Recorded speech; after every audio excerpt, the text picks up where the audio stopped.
we get into the video, I need you guys to do me a favour. Number 1, like the video.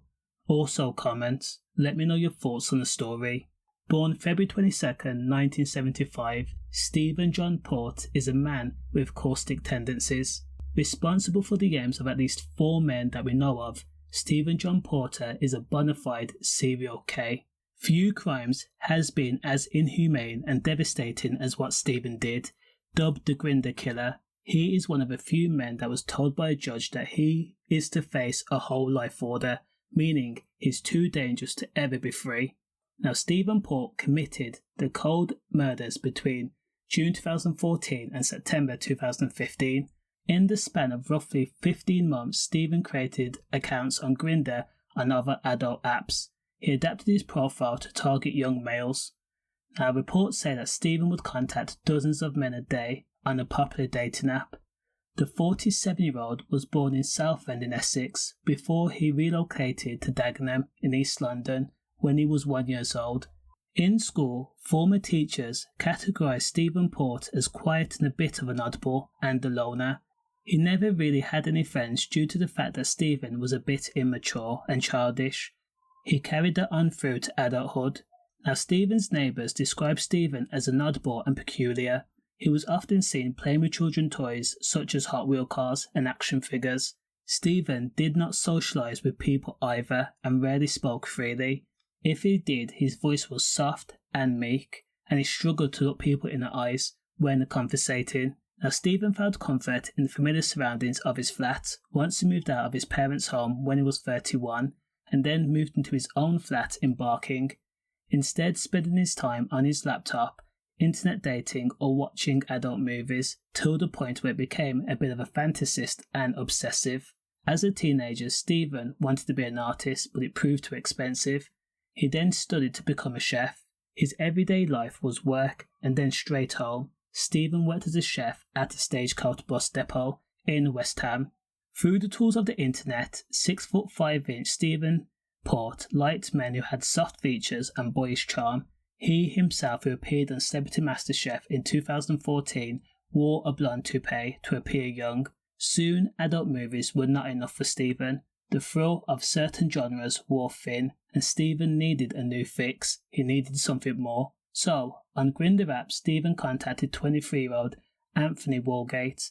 Anthony was a fashion student who was originally from Hull and had been working as an escort when the two men met up. Stephen himself also tried to be an escort too.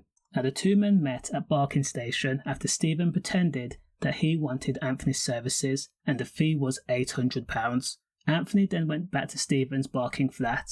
Anthony was then given a drink that tasted fizzy. It was tainted with GHB, and then he was tragically odd in the worst possible way. After Stephen was finished, Anthony was placed outside Stephen's flat. Tragically, the 23-year-old was soon pronounced dead. On inspection, he had 14 different injuries, including grazes and also bruises. Now, less than 24 hours later, Stephen called the police to say that he found someone outside the flat who seems like they may have had a seizure. However, police did not believe the story, and when they investigated the incident, Stephen was arrested on suspicion of perverting the course of justice. At the police station and being interviewed under caution, Stephen changed his story. He then explained the two men had met up and they had taken drugs and also engaged in S twice. For the incident, Stephen was jailed for 8 months but only served a 4-month sentence. Now, Stephen could gladly do the time for the thrill. So, while Stephen was out on bail, he allowed 22-year-old Gabriel kovari from Slovakia to sleep on his sofa for free. On August 28, 2014, Gabriel's body was found in the St. Margaret's Church by a dog walker. The church was only 500 metres away from Stephen's flat. Again, the cause of death was GHB. Now, the dog walker that found Gabriel just 3 weeks later would also discover another body, that being Daniel Whitworth, in the same churchyard. Daniel was a chef from Gravesend and had been known to talk to Stephen through the online dating app in August of 2014.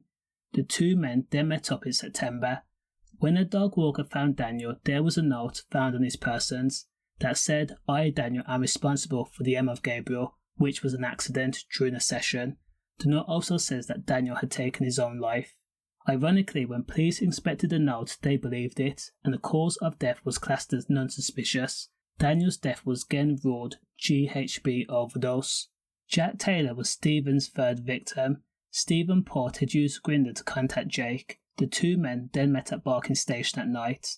CCTV captured the moment that Stephen and Jake were walking side by side. Because Stephen Port was lazy or did not care, he placed Jake's body in the same churchyard, just 500 metres away from his flat.